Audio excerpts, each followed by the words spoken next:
everybody. Tonight's story is called Dirty Bertie Bear. Right, let me find my page. I'm sure I'm going to get some words wrong as well, but that's the fun of reading. So, Bertie was the only one in his class who actually liked school dinners. Lumpy mash with gloopy gravy, wormy spaghetti meatballs, cold custard with slimy skin on the top. Bertie loved them all. Ugh! I don't know how you can eat it, said Darren. At lunch on Friday, Bertie slurped his rice pudding and gave them an extremely satisfied Ugh! Aren't you going to finish yours? No, said Darren. It looks like frog spawn. Pass it over, said Bertie. Just then, Miss Skinner, the head, swept into the dining hall with a woman in white coat. Miss Skinner rapped on the table to get their attention. I want you all to meet Miss Beansprout, who is our new head dinner lady, she said. Miss Beansprout has got lots of splendid ideas to improve our school menu. Miss Beansprout gazed at them fondly. Children, she said, it's my job to make sure that you all have a healthy, wholesome diet. Who can tell me something that's healthy and delicious? Pamela raised her hand. An orange? Very good, said Miss Beansprout. An avocado, said Know-it-all Nick. Showing off. Excellent, said Miss Beansprout. Nuts, said Bertie. Wonderful! Nuts are very good for you, nodded Miss Beansprout. Great, said Bertie. We will be having donuts tomorrow. Stop talking and get on with your dinner, snapped Miss Beansprout. On Monday, Mrs. Mould wasn't serving dinners behind the hatch as usual. Miss Beansprout had written on the menu board, cabbage and chickpea soup, broccoli bake with beetroot, carrot cake surprise, and, wait for it, low-fat yogurt. And guess what was for the treat? Apple or banana. Bertie and his friends stared in horror. Surely this was some kind of joke. Broccoli? Cabbage? Was she trying to kill them? What's this? Asked Bertie. Lots of lovely fruit and vegetables, said Miss Beansprout. Just what growing children need. But where are the chips? Asked Bertie. No greasy chips, said Miss Beansprout. Where is the custard? No horrible custard. Where's the jam roly-poly pudding? No stodgy. Pudding's full of nasty sugar, said Miss Beansprout. From now on, we're all going to be eating delicious greens and nourishing salads. I love salads, said Know-it-all Nick. A big helping for me. Bertie gave him a withering look. Cabbage soup or broccoli break, said Miss Beansprout. Can I just have pudding? Asked Bertie. Broccoli bake it is, said Miss Beansprout. She ladled gloopy green mess on Bertie's plate. Splat! Next to it went some swimming beetroot juice. And of course, she put some salad.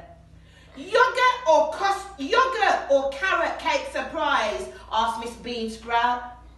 What's the surprise? Asked Bertie. The carrots are organic. That means they're bursting with vitamins, beamed Miss Beansprout. Bertie carried his tray over to the table to sit down. I can't eat this, he grumbled, staring at his plate. You haven't tasted it, said Know-it-all Nick. Quite right, Nicholas, said Miss Skinner, who was on dinner duty. Perhaps some fussy children could learn from your example. Eat up, Bertie. It looks delicious. Bertie raised a forkful of green glued to his lips. Darren leaned over and whispered in his ears, boiled bogey with squash slug salad. Bertie sat down his fork. Suddenly, he didn't feel hungry at all. Miss Beansprout's dinners got worse. On Tuesday, they had celery and nut crumble. On Wednesday, it was liver casserole and sprouts, followed by stewed prunes. Bertie couldn't take any more. At break time, he called an emergency meeting in the playground. If I eat one more vegetable, I'm going to be sick, he groaned. So am I, said Eugene. I couldn't stop burping yesterday, said Darren. Great big smelly burps. I know, I was sitting next to you, moaned Donna. Well, it's no good just grumbling. We've got to do something, said Bertie. We could kidnap Miss Beansprout and lock her in a dungeon, suggested Darren. Good idea, said Donna. Except we haven't got a dungeon. Well, I'm not putting up with it any longer, said Bertie. They can't make us eat it. Can't they? Said Eugene. No, said Bertie. Not if we all refuse. Not if we all say we're going on strike. Eugene looked anxious. Won't we get into trouble? Listen, said Bertie, we're not eating anything until they give us back our old school dinners. Right? Right, agreed the others. Even loopy mash and gloopy gravy would be better than that sickly slop Miss Beansprout gave them. At lunchtime, Bertie joined the dinner queue. What would you like? Liver casserole and sprouts? Asked Miss Beansprout. No, thank you, said Bertie. A big slice of spinach pie? No, thanks, said Bertie. I don't want anything. Nothing? Don't be silly. You have to eat, said Miss Beansprout. Bertie shook his head firmly. I'd rather go without. So would I, said Darren. And me, said Donna. She nudged Eugene. Oh, me too, please, said Eugene. Miss Beansprout sent for Miss Skinner. These children are refusing to eat their dinner, she said. Which children? Said Miss Skinner. The others all looked at Bertie. We're on strike, Bertie informed her, till you bring back the old school dinners. Miss Skinner smiled a thin smile. I see. You don't want to eat any dinner? Well, that's fine. Pardon, said Bertie. It's fine. Go without, said Miss Skinner. Off you pop.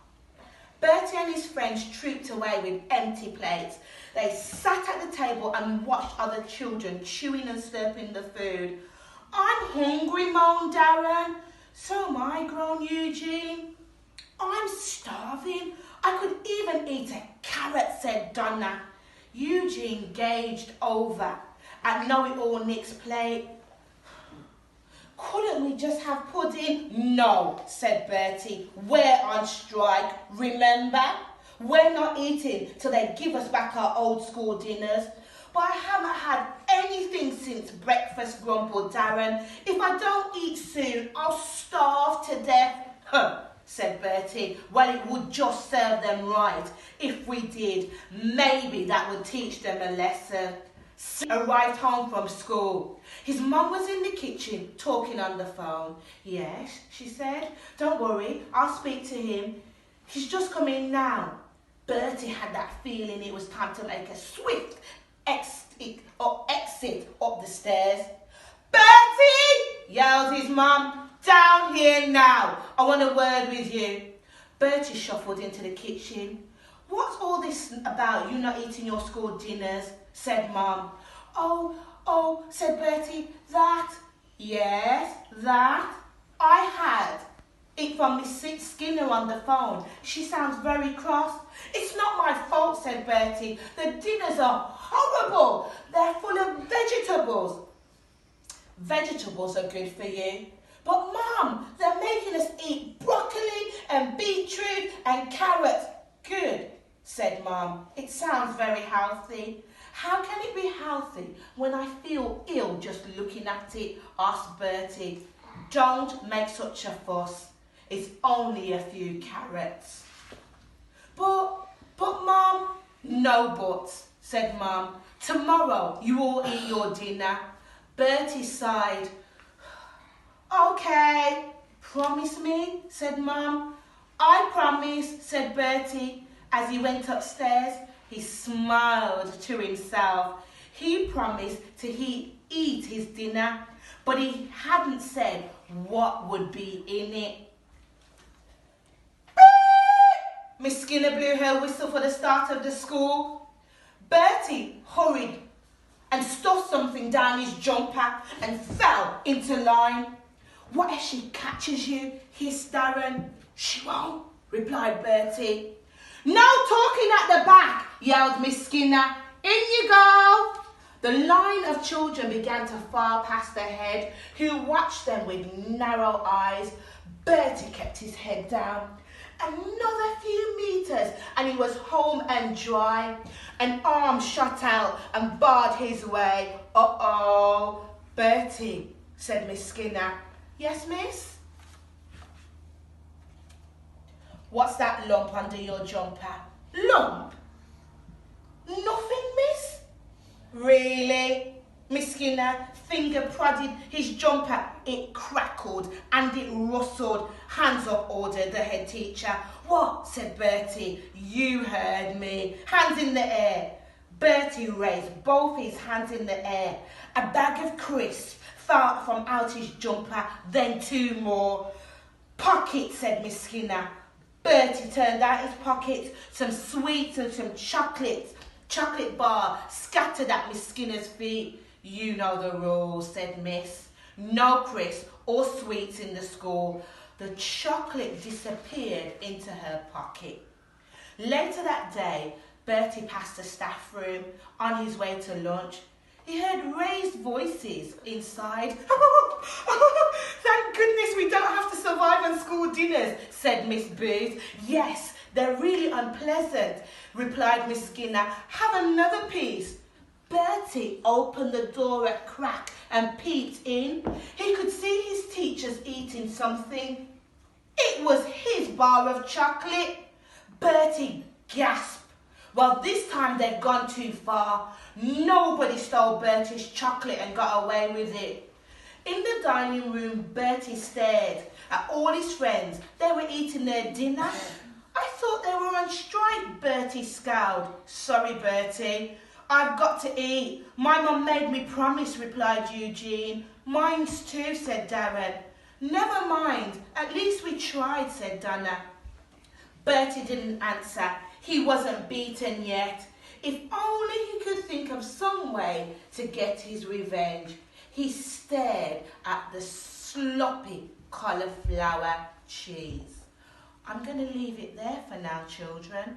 And maybe, just maybe, I'll be invited back to let you know what happens with Bertie and the rest of them. And, of course, Miss Beansprout. Bye for now. Enjoy your bedtime story.